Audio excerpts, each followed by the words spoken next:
Pangeran Jayakusuma.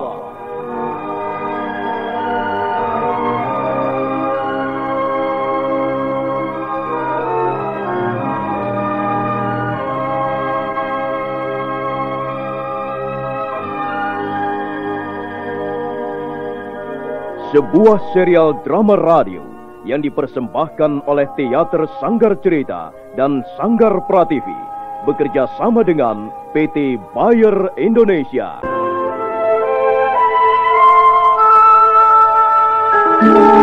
Kisah yang mengungkap sebagian sejarah tanah Jawa ratusan tahun yang silam. Kisah yang ditulis oleh Herman Pratikto kini muncul kembali dalam bentuk drama radio.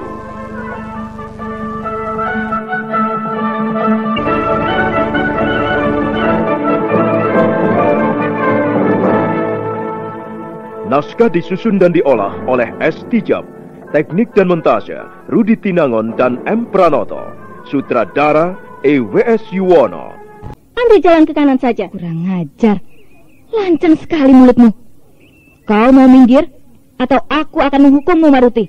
Hamba akan tetap berdiri di sini, dan ini demi kebaikan Tuan Putri juga. Kau akan segera tahu siapa aku. Hit! Hit! Hit! Hit! Jadi Tuan Putri memilih jalan kekerasan? Sayang sekali. Hamba terpaksa melayani Tuan Putri. Hit! Hit! Hit! Hit!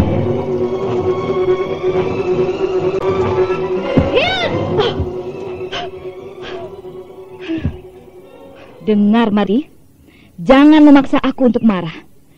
Aku sudah terbiasa menggunakan jalan kekerasan. Bahkan aku dulu hidup dalam dunia yang serba keras dan kejam. Baru sekarang saja aku berpakaian seperti ini dan berlaku seperti seorang putri. Tapi bukan berarti aku telah melupakan semua kepandaianku. Ya Tuan Putri. Ampun Tuan Putri. Kau tidak perlu memperlakukan aku seperti anak kecil, Maruti. Kau di sini hanya seorang dayang. Tugasmu yang utama adalah melayani aku dan bukan memerintah aku. Ya, kali ini kau kumaafkan, Maruti.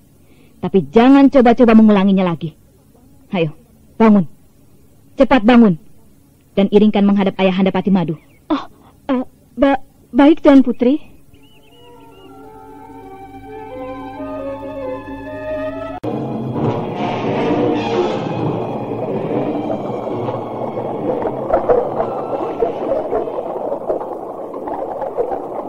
Kita sudah cukup lama di sini, Kang Sodok. Itulah istana Bukit Bunga yang kumaksudkan. Indah bukan? Dari jauh nampak seperti istana para dewa di kayangan. Hei, apa yang kau lamangkan? Ayo, kita pulang sekarang. Nanti keburu gelap. Lihat, matahari sudah mulai condong ke barat. Memang indah sekali istana itu nampak dari sini. Apakah orang tidak bisa masuk dan mendekati istana itu? Maksudku, mengapa kita tidak ke sana sekarang? Mengapa hanya melihat dari jauh?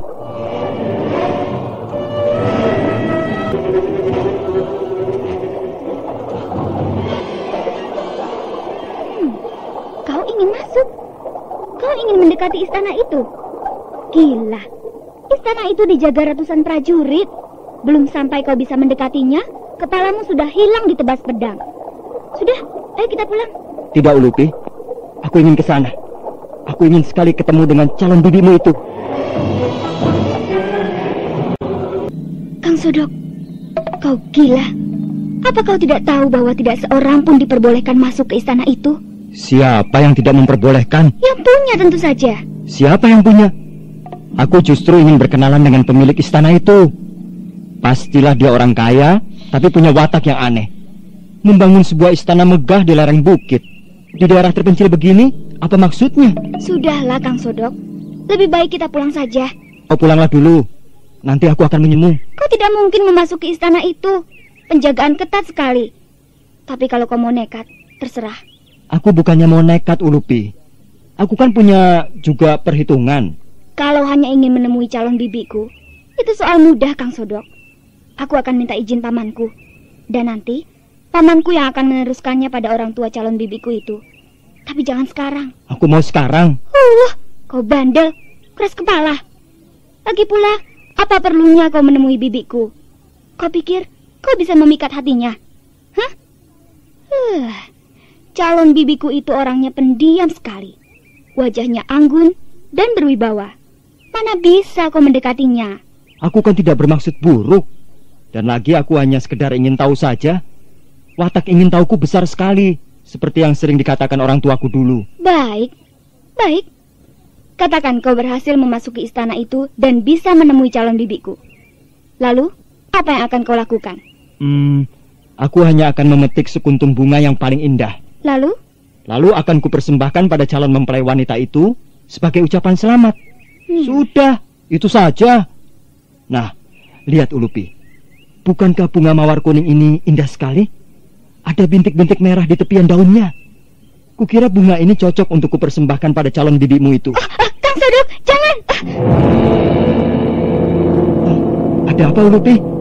Mengapa kau menepak tanganku? Jangan menjamah bunga itu. Kau ini bagaimana? Bunga yang indah bukan hanya pantas dijamah, tapi juga untuk dicumbu. Jangan! Buanglah bunga itu. Buang! Tapi kenapa? Kenapa aku harus membuang bunga yang indah bentuk dan warnanya ini? Sayang sekali, Ulupi. Yang tampak indah belum tentu akan menyenangkan untuk kita. Bahkan ada banyak barang-barang indah, tapi menyebarkan bencana. Apakah bunga ini juga menyebarkan bencana? Ya, bencana kematian.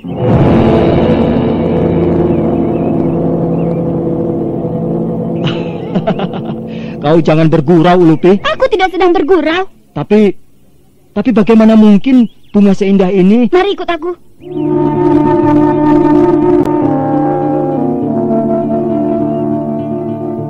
Nah, kau lihat kumbang itu?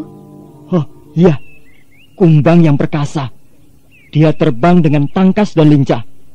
Pasti dia akan mencari sekuntum bunga yang paling indah, dan dia akan menghisap madunya sepuas-puasnya. Lihat saja dulu. Lihat, apa yang akan terjadi atas diri kumbang itu. Nah, dia mulai mengitari sekuntum bunga yang dianggap paling bagus. Dia bertengger dengan manis sekali. Lihat, Ulupi. Dengan gagah dia mulai menghisap madu bunga pujaannya. Iya, lihat saja terus. Lihat saja dulu. Baru kau akan terkejut melihat nasib kumbang itu. Kenapa kumbang itu? Lihat, kakinya mulai mengejang dan tubuhnya bergetar. Apa yang terjadi, Ulupi? Apa yang telah terjadi? Lihat saja terus, kau akan tahu sendiri. Kumbang itu mulai lemah. Kumbang itu jatuh, Ulupi. Dia jatuh.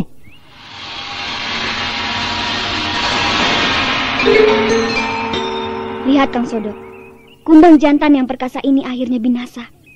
Kumbang jantan yang malang. Ulupi, apa sebenarnya yang terjadi? Mengapa tiba-tiba kumbang itu mati? Karena dia bodoh. Dia kurang waspada. Dia terlalu mudah terpikat oleh gebyar, oleh wajah-wajah di luar. Bunga yang indah belum tentu akan membuat kita bahagia, Kang Sodok. Apakah bunga itu mengandung racun? Iya. Di seluruh permukaan bukit yang indah ini, banyak ditumbuhi jenis bunga seperti itu. Bunga yang putik sarinya mengandung racun yang menyebarkan maut. Untung kau segera memberitahu aku, Ulupi. Kalau tidak nasibmu akan sama dengan kumbang itu tadi. Sekarang, bagaimana, Kang Sodok? Kau masih akan nekat masuk ke istana itu? Kalau mau, dengar nasihatku. Lebih baik, urungkan saja niatmu. Tak ada yang bisa kau temukan di dalam sana kecuali bahaya. Aneka macam bahaya. Biarlah, Ulupi. Aku akan masuk ke istana itu. Apa yang kau ceritakan semakin menambah penasaran. Kau benar-benar keras kepala. Memang, aku dilahirkan untuk menjadi manusia keras kepala. Sudahlah, Ulupi. Pulanglah. Aku akan kembali nanti malam atau besok pagi. Atau tidak akan pernah kembali? Aku akan kembali, percayalah. Sebenarnya aku tidak setuju, Kang Sodok. Aku tidak rela melepaskanmu. Entahlah mengapa. Tapi kalau memang itu keinginanmu, terserah. Aku kan tidak punya hak untuk melarangmu. Aku pergi dulu, Lupi manis. Kang Sodok, hati-hati. Dia menciumku lagi. Kurang asem. Sekarang malah dia mencium pipiku. Gila. Benar-benar gila. Dia mencium pipiku 2 kali. Sampai merinding bulu kuduku.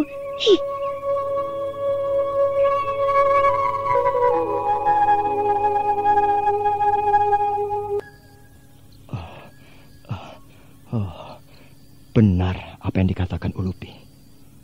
Penjagaan istana Bukit Bunga ketat sekali. Hampir di setiap sudut yang rawan selalu ada penjaganya. Tapi bukankah seorang pencuri lebih pandai dari tuan rumahnya? Menurut Ulupi, ruangan calon bibinya adalah yang paling indah dan paling besar. Di depannya ada gardu penjagaan yang dijaga lebih dari 10 prajurit. Barangkali ruangan itulah yang dimaksudkan Ulupi.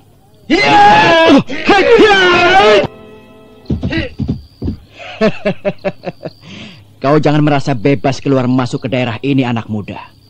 Siapa kau dan apa maksudmu datang menyelinap kemari? Saya tukang menyabit rumput. Kau tidak berdusta pada kami? Saya memang penyabit rumput. Nama saya Sodok. Tampangnya tidak pantas sebagai tukang rumput, Kakang Gondosulo. Kalau pakaian yang dikenakan memang cocok sekali untuk orang rendahan. Kau berani masuk ke daerah ini tanpa izin kami. Apa kau tidak memikirkan akibatnya? Maafkan saya, Tuan. Saya tidak tahu. Saya hanya ingin mencari seonggok rumput untuk makanan sapi saya, Tuan. Kalau kau menyabit rumput, mana sabitmu? Saya tidak biasa menggunakan sabit, Tuan. Saya biasa menggunakan pedang. Orang ini mencurigakan, Kakang. Sebaiknya kita tangkap saja. Kita bawa menghadap Gusti Patih. Jangan, Tuan. Saya jangan ditangkap. Mana pedangmu? Pedang bukan alat yang baik untuk menyabit rumput. Bawa sini pedangmu. Jangan, Tuan, jangan. Pedang ini peninggalan ayah saya. Ini pedang warisan, Tuan. Aku akan merampas pedangmu itu, dan kau harus ikut kami menghadap Gusti Patih. Sekarang juga. Ayo, berikan pedangmu itu. Cepat. Jangan, Tuan. Jangan merampas pedang saya. Ini pedang untuk mencari rumput. Kalau Tuan merampasnya, kayak mana sapi saya nanti, Tuan? Mau makan apa sapi saya? Apa benar kau biasa menyabit rumput dengan sebilah pedang? Iya. Memang itu yang saya kerjakan tiap harinya, Tuan. Coba buktikan. Kami mau lihat. Selama ini belum pernah kami mendengar ada orang menyabit rumput dengan sebilah pedang. Iya, ayo kerjakan. Kami ingin tahu apakah kau tidak berdusta pada kami. Cepat kerjakan. Maksud Tuan? Manusia bodoh. Ayo kerjakan. Sabitlah rumput itu dengan pedangmu. Babatlah rumput dengan pedangmu. Kami mau lihat. Baik, Tuan. Rumput yang mana, Tuan? Yang mana saja. Itu. Yang di sana itu juga boleh. Ya, itu saja yang tinggi-tinggi itu. Baik, Tuan.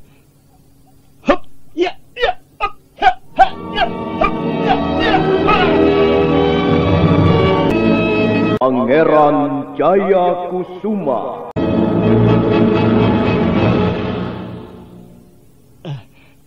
Sudah, Tuan. Sekarang apa saya boleh pergi, Tuan? Tunggu. Hebat sekali. Kau bisa membabat rumput dengan kecepatan luar biasa. Aku hampir tidak percaya melihatnya. Kakang, orang ini berbahaya. Lihat cara dia menggenggam pedang. Itu bukan cara seorang tukang rumput biasa, Kakang. Iya, aku juga berpendapat begitu. Dia ini pasti seorang pendekar yang sedang menyamar. Kalau begitu, harus kita tangkap. Jangan dilepaskan. Benar, Adi Gondosuli. Orang ini harus kita tangkap. lalu kita bawa ke Gusti Patih. Siapa namamu tadi? Sodok. Benar Tuan, nama saya Sodok. Begini Sodok, karena kau telah membuat kesalahan, yaitu masuk ke daerah istana ini tanpa izin, maka kami terpaksa menangkapmu. Jangan Tuan. Jangan takut, kau tidak akan diapa-apakan. Bahkan Gusti Patih kemungkinan besar akan menerimamu kalau kau bermaksud bekerja di istana ini. Istana ini mempunyai banyak kuda. Kau bisa menjadi tukang rumput di sini. Tidak Tuan, saya tidak mau. Saya tidak mau Tuan. Hei, mau kemana kau? Awas, jangan lari kau.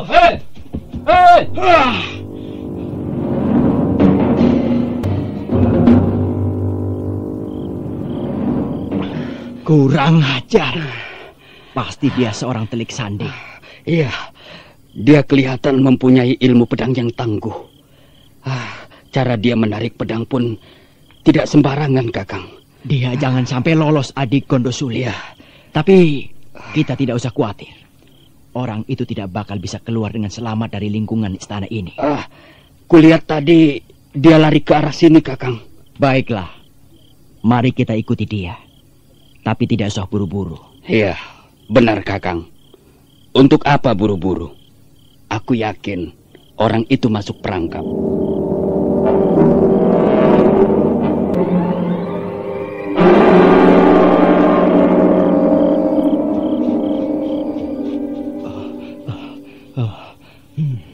Dasar sial.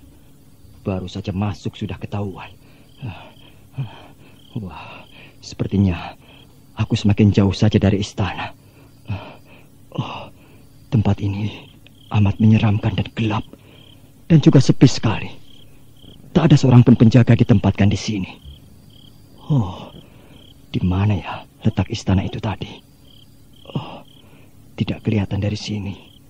Mungkin terhalang pohon-pohonan. Baiklah, aku akan mencari tempat yang lebih tinggi untuk mengintai. Barangkali gundukan batu padas di depan itu cukup bagus untuk mengintai.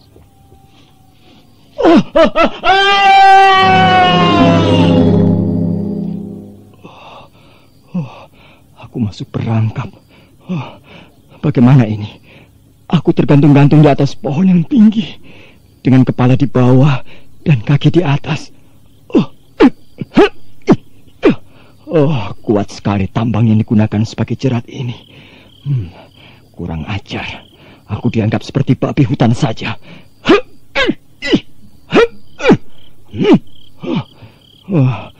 Aku tidak mungkin bisa melepaskan diri lagi. Itu mereka datang. Dua orang itu datang.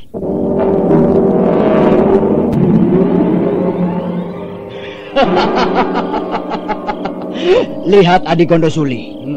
Ada seekor kalong nyasar malam ini. Lihat, tubuhnya terguncang-guncang di atas pohon. Bukan Kakang Gondosulo, bukan kalong. Iya, tentu saja bukan. Tapi apakah tukang rumput bodoh itu tidak seperti kalong? Lihat, dia mau berontak.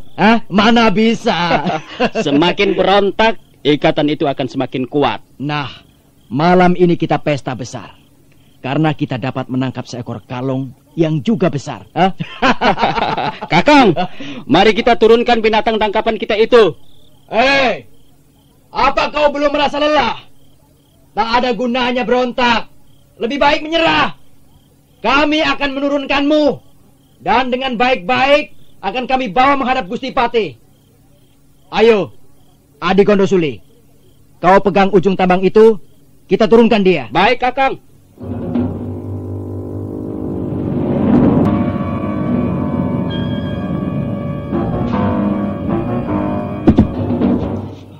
Nah, bagaimana kunyuk jelek? Apa kau masih akan lari? Maafkan saya Tuan. Ampuni saya Tuan. Bukan kami yang harus mengampunimu, tapi majikan kami, Gusti Patih yang akan mengampunimu. Ayo Kakang Gondosulo, kita seret dia ke istana kepatihan. Aduh, ampun Tuan, ampun.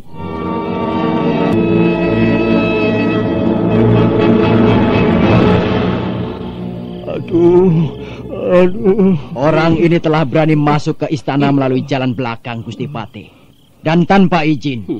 Gusti, dia menyelinap ketika para penjaga sedang lengah. Untung kami berdua memergokinya.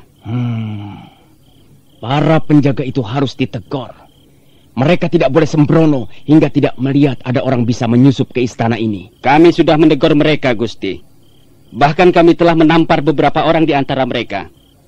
Dan mereka sudah kapok dan mengakui keteledorannya. Bagus. Bagus. Siapa orang ini, Paman? Dia mengaku sebagai tukang rumput. Tukang menyabit rumput. Namanya siapa tadi? Sodok. Namanya Sodok, Gusti. Iya benar. Dia mengaku bernama Sodok, Gusti. Tapi anehnya dia tidak membawa sabit, Gusti. Kami lantas mencurigainya. Bagaimana seorang penyabit rumput tidak membawa sabit? Lalu dia menggunakan apa untuk membabat rumput? Dia menggunakan sebilah pedang, Gusti. Kalau begitu kata-katanya tidak bisa dipercaya. Dia telah memberikan keterangan palsu. Dia pasti bukan tukang rumput. Kau pasti sudah membohongi mereka. 2 orang kepercayaanku. Kau katakan bahwa kau tukang menyabit rumput. Benar, Tuan. Saya penyabit rumput. Sudah sejak lama saya mengerjakan pekerjaan itu, Tuan. Berapa lama? Sejak kecil, Tuanku. Kau jangan coba-coba membohongi aku ya. Perlihatkan telapak tanganmu. Baik, Tuanku. Ini, Tuanku. Berani sekali kau membohongi aku. Apa kau tidak tahu dengan siapa kau berhadapan sekarang ini? Dengar, Sodok. Kau sedang berhadapan dengan Gusti Patih Madu, penguasa istana Bukit Bunga ini. Karena itu kau harus berkata yang benar. Tapi saya tidak bohong, Tuan. Saya sudah berkata benar. Tanganmu bukan tangan milik seorang penyabit rumput. Tanganmu lebih mirip tangan seorang pendekar pedang. Dia memang pandai memainkan pedang, Gusti. Iya, Gusti. Dia bisa menebas batang-batang rumput dengan cepat sekali. Itu memang sudah pekerjaan saya, Tuan. Baiklah. Kalau kau tidak mau mengaku, itu adalah hakmu. Tetapi kau harus menanggung akibatnya. Paman Gondosulo dan Gondosuli. Iya, Gusti. Bawalah orang ini ke ruang pemeriksaan. Dan siapkan cambuk untuk memaksanya bicara yang benar. Iya, Gusti. Pangeran Jaya Kusuma. Aku heran. Mengapa kau tidak mengaku saja? Mengapa harus berbohong di depan Gusti Patih? Barangkali dia sengaja ingin mencicipi ujung cambuk ini, Kakang Gondosulo. Kalau kau masih juga membandel, tidak mau memberikan keterangan yang benar, sebentar lagi ruangan ini akan menjadi bising oleh teriakan-teriakanmu. Kau tahu, ujung cambuk Adi Gondosuli sangat ampuh. Punggungmu akan terkelupas dan sedikit demi sedikit darah akan menetes ke lantai. Sudah banyak tawanan yang akhirnya terpaksa mengaku walaupun terlambat. Kau tidak ingin hal itu terjadi atas dirimu, bukan? Iya, Tuan. Iya. Cobalah berpikir sekali lagi. Aku masih memberimu kesempatan. Tak ada gunanya kau berbohong. Dan tak ada gunanya kami menyakitimu. Saya tidak berbohong, Tuan. Sungguh, saya memang seorang tukang rumput. Saya datang ke tempat ini untuk... Sudah, cukup. Akhirnya kesabaranku habis juga di Gondosuli. Cambukmu. Beres, Kakang.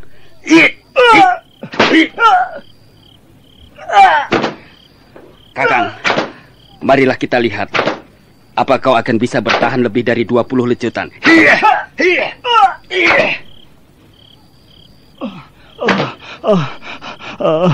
Ampun, Tuan. Ampun, Tuan. Aduh, ampun, Tuan. Hentikan. Aku tidak tahan. Pedih sekali rasanya, Tuan. Aduh. Hentikan dulu, Adi Gondosuli. Bagaimana, Sodok? Ampun, Tuan. Ujung cambuk itu sangat ganas. Pedih sekali rasanya, Tuan. Kalau begitu, mengapa kau tidak menyerah saja? Baru 4 pukulan, punggungmu sudah robek. Jatahmu masih 16 pukulan lagi, Sodok. Dan biasanya orang akan terkulai pingsan sebelum 20 pukulan menerpa punggungnya. Jadi bagaimana, Sodok? Kami akan menghentikan lecutan-lecutan ini asal kau berjanji mau memberikan pengakuan yang benar pada Gusti Patih. Aduh, baiklah Tuan. Jadi kau bersedia mengaku di depan Gusti Patih? Iya Tuan. Bagus. Simpan kembali cambukmu, Adi Gondosuli. Dan kau, Sodok, mengapa kau harus membandel? Alangkah bodohnya kau ini. Mengapa seperti sapi mesti dicambuk dulu baru mau jalan? Tapi sudahlah. Yang penting di depan Gusti Patih nanti kau jangan lagi berani mendustai beliau. Kakang, kalau sampai dia berani mengingkari janjinya, dia akan lebih celaka lagi. Baiklah. Sekarang lepaskan ikatannya, Adi Gondosuli. Lalu kita bawa lagi dia menghadap Gusti Patih. Baik, Kakang.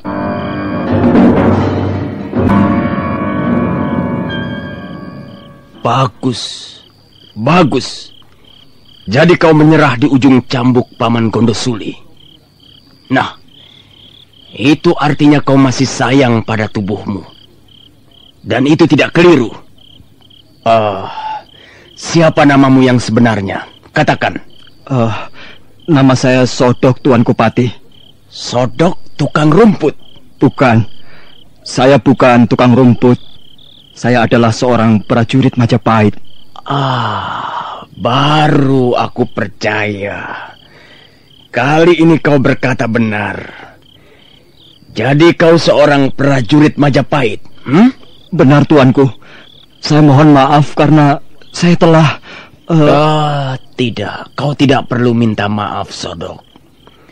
Kalau kau tadi membohongi aku, kau menyembunyikan siapa dirimu, itu sudah lumrah. Aku memakluminya. Kau hanya sendiri datang ke tempat ini? Iya, Tuanku. Saya datang sendiri.